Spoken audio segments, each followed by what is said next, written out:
Hi everyone, welcome back. It's Mo, aka Swedish Whiskey Girl. And today I thought we would talk a bit about what it's like being a judge in a whiskey awards.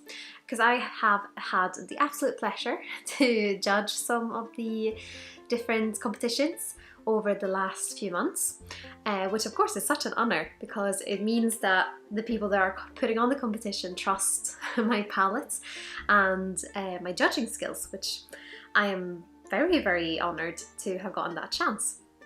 But I've had a lot of questions about it, so I thought I'd talk a little bit about what it's like, because I know a lot of people might think that it sounds like such a dream just to taste lots of samples.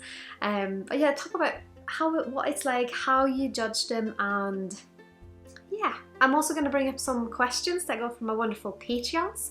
So thank you very much for submitting that. And I have them on my phone here, so I will read them soon. But first of all, where do we start? It does sound like a dream, doesn't it? Trying 20 odd samples just to go through them and score them. Scoring can be quite difficult, I would say. All of the different ones I've done have been slightly different. On one of them so usually I think most of the ones you score from 1, or from I guess 0 to 10, or with 1 decimal, and the other ones sometimes you'll get asked to basically place them. So say you have 6 samples, you will rate them from 1 to 6, whichever one you think is the best and whichever one's the worst. The tricky part is not letting your personal opinion on whiskey always cloud what the whiskey would be scored as. I know sometimes I get some comments of people saying that's a rubbish whiskey, that must be faulty, that can't be a good cask, or that is poorly made, or the production doesn't know what they're doing with that whiskey. And I know it's quite easy to be quite emotional about it and say, oh, I hate that, so that must be a bad quality whiskey.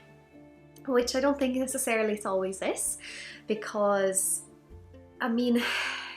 the process of making whiskey is quite extensive. You'd think people that have been working in the industry for such a long time and absolutely know what they're doing would discover if there's something faulty with the whiskey.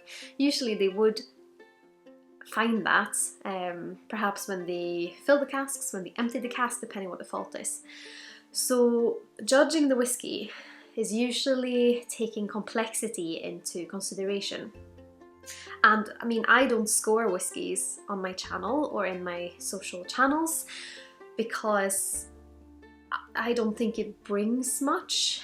It is difficult to do, it's difficult to keep it consistent, because if I like one whiskey one day, then I try it the next week, I might love it then, but I might have not liked it so much the first time, depending on the situation I tried it in. And yeah, some things you're trying blind, some things you aren't. Sometimes you're trying from a bottle that's been open for a few years even, or sometimes you're trying it from a neck pour. So I find it difficult to score whiskies because you can't be consistent. So I leave the scoring only to competitions and awards when I do that in the form of whiskey judge. And I hope that makes sense. I know some people ask about it sometimes. Feel free to ask if you have any questions. I'm happy to answer them, but that makes sense in my head. I'd rather just explain what flavours I'm getting, talk it through what I'm experiencing about it. If people want to ask me how much I love it or if I don't like it a lot, then feel free to ask, but I kind of just want to have people choose to judge it themselves, because my opinion is just my opinion. But with whiskey judging, you have so many different people that are working with whiskey journalism. They are brand ambassadors, they might be, I don't know, this what's it called, master blenders even, and you have all these people judging from the same scoring system to hopefully get quite a good result of what is regarded to be a good quality whiskey with high complexity.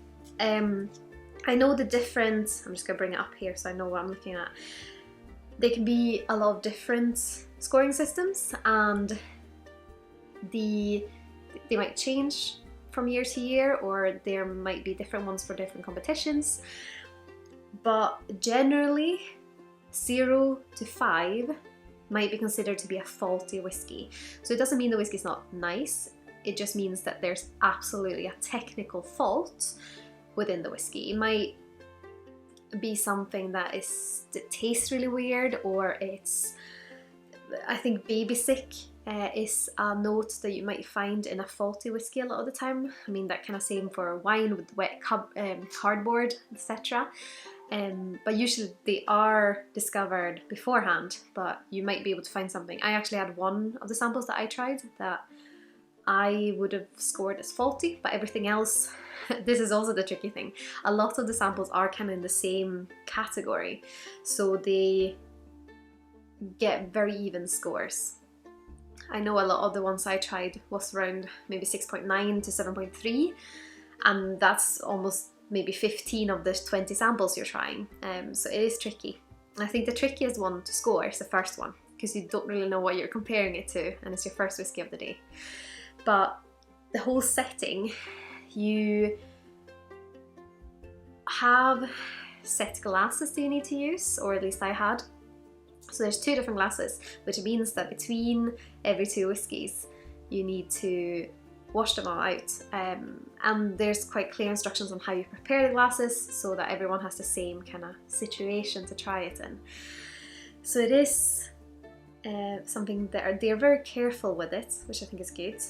All the samples have IDs on them, but the tricky thing is, it might sound like a dream to try 20 samples of whiskey and call that work, but the annoying thing is that you're never going to find out what they are. You might find some that you're like, this is a lovely whiskey, I love this, or this is really interesting, but you're never going to find out what they are, which can be a little bit annoying. But I mean, if I could choose, and if I could drink for my enjoyment's kind of sake, I would much rather know what the whiskies are, or if you try them blind, you would like to find out what they are after. But this is like doing a blind tasting and then never knowing what you tried. So yeah, but they are often categorized into different categories. So for example, one of the ones I tried, because you'll have various groups doing various different categories, and you won't really be able to choose the category yourself. You're just placed into, there's a number of people doing it, and they will place you into groups, and maybe you and another group will do the same samples, but then someone else is doing something else. So I had, for example, Islay 12 to 20 year old, and then you could have blended whiskies, you could have, I don't know, Australian single malts, or you could have Japanese blended, or rye whiskies, or sometimes you know what country they're from because they will state that they are, for example, Japanese whiskies, non-aged statement. But sometimes they'll just tell you blends.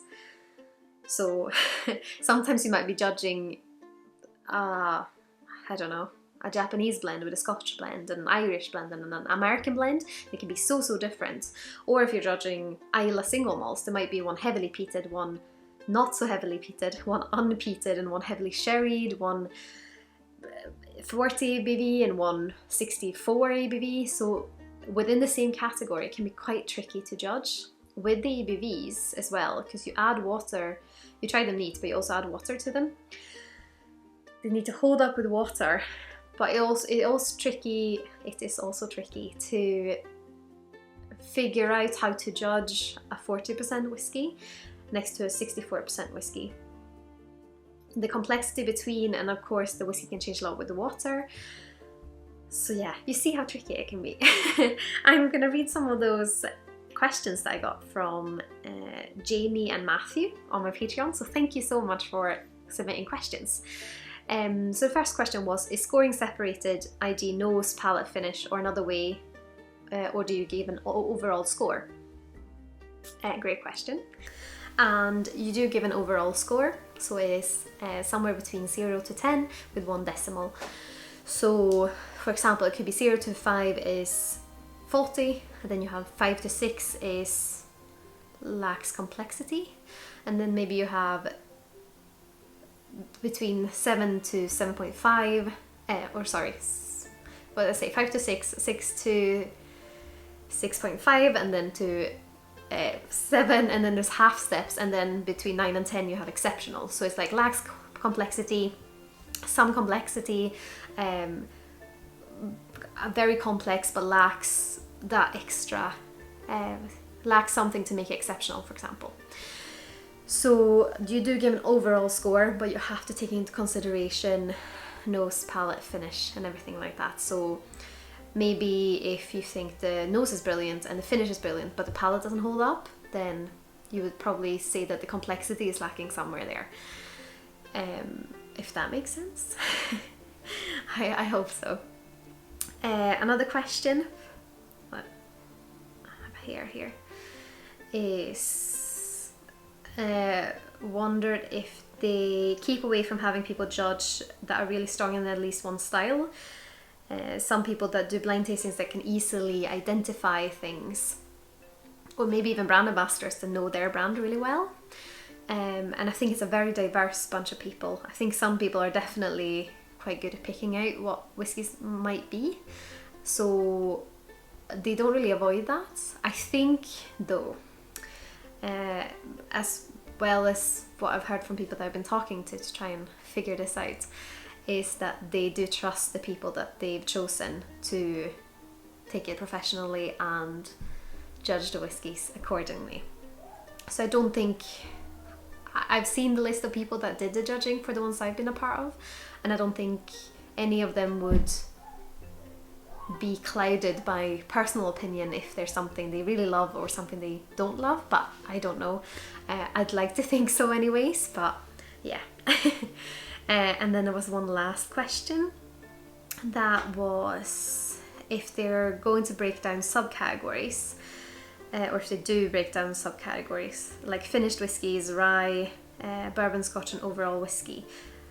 So they tend to try and categorize. I don't think they do finishes, but I do think they try to do countries and styles, and rye separately and grain separately, single malts and blends, and then maybe it is per country as well, depending on what competition it is. If it's World Whiskies Awards, then you have a lot of different categories.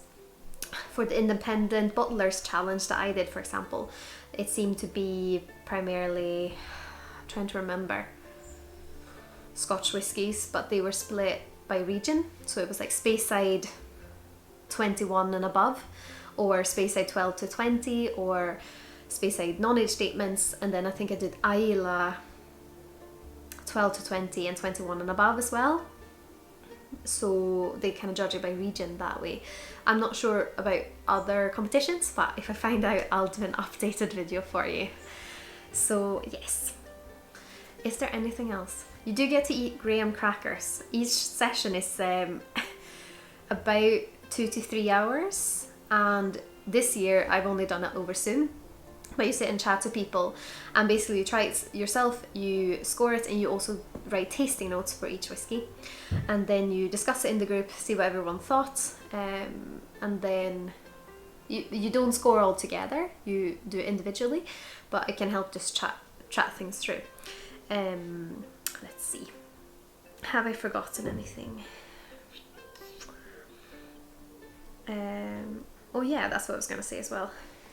So like I mentioned, you have those 2 set glasses that you use, so you rinse them out, and they tell you how to wash them up, and kind of rub salt in them to get rid of any scents in the glasses. You can't eat the crackers, they don't taste like much, but there is a bit of a chat if the crackers do they have enough flavour to what's it called? Affect your palate, or can you still eat the crackers? I've always said they don't taste that much, but I guess there's different varieties that one might taste more, one might taste less. There's that kind of thing, you can have crackers or you can have oat cakes as well. And something that I discovered is the wonderful thing is a spit jar. I don't know if that's the official name for it, a spit jug maybe? A spittoon, that's what it's called. But I've also spoken to someone who has done a lot of these, and he is recently won an award as well as communicator. He is someone I would trust a lot with these kind of things, and he said that when you're judging for the International Spirits Awards. Is that what it's called? IWSC? International World Spirits Competition? Something like that. You definitely have to use a spittoon. We only had 20 samples-ish for each of the sessions. And he said that for those awards you do, I think, at least double that. And he said you have to have a spittoon, because by the end of that you cannot, like if you swallow all the whiskey, you're going to be drunk. I do think that after 20 samples, not using the spittoon my first time, yeah, I had a bit of a hangover a few hours later, even though I tried to drink as much water as possible in between. But for my second one, I did use the spittoon more between, because you want to kind of swallow it just so you can judge the finish. But then if you're going back for second sips, I would spit out, because too much whiskey, and especially some of them, the strengths are too much. So yeah, it's been a really interesting way, and sometimes you agree with your group, sometimes you do definitely not agree with your group, and I find some people definitely have different flavors, and it's going to be interesting if I get the chance to ever do it again, to see how it will develop and see how things will kind of progress. But I'm very glad I got the chance to do it, and it is quite hard work, but it is very interesting, and it's at the same time quite frustrating not knowing what you're trying. But I've just seen some of the awards for the World Whisky Awards, and some interesting things in there, and I'm trying to think, I'm like, did I try that, or I'm not sure. And I know that there's going to be some finalists, because I judged some of the finals the other day, so they are going to come out in March, I believe. It will be very fun to see. But yeah, if you have any questions about it, please let me know in the comments below. I'll try and answer the best I can. And yeah, I hope you've enjoyed this video, if it was interesting to listen to. I think it is fun as a challenge if you try a whiskey, maybe your favourite whiskey, and maybe something that is something you like but not your favourite, to judge it from a perspective that you're judging the complexity or the quality. Because I would say that my favourite whiskies aren't always the most complex, even though complexity always, well, not always, but often makes a whiskey seem nicer in a way, because you get all these different things.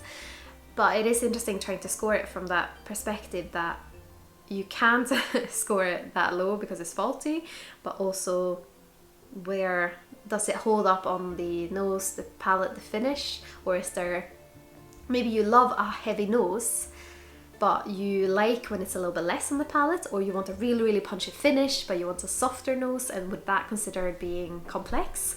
So it's quite fun, it's quite tricky, but it challenges you as well. So yeah, let me know how it goes for you if you try it. But yeah, I hope you've enjoyed this video. If you have, feel free to leave a like and maybe consider subscribing if you haven't already. I have some interesting reviews coming up soon, and just heard today when I'm recording that Nicola Sturgeon of Scotland might be opening up the country at the end of April, so fingers crossed. Maybe 2021 will be the year I go to Islay. Wouldn't that be wonderful? Fingers crossed. Or I'm holding my thumbs, as we say in Sweden. And of course, a massive thank you to my wonderful supporters on Patreon for submitting questions and for being such wonderful support on my whiskey journey. But I hope you've all had an absolutely wonderful day. Sláinte Skål!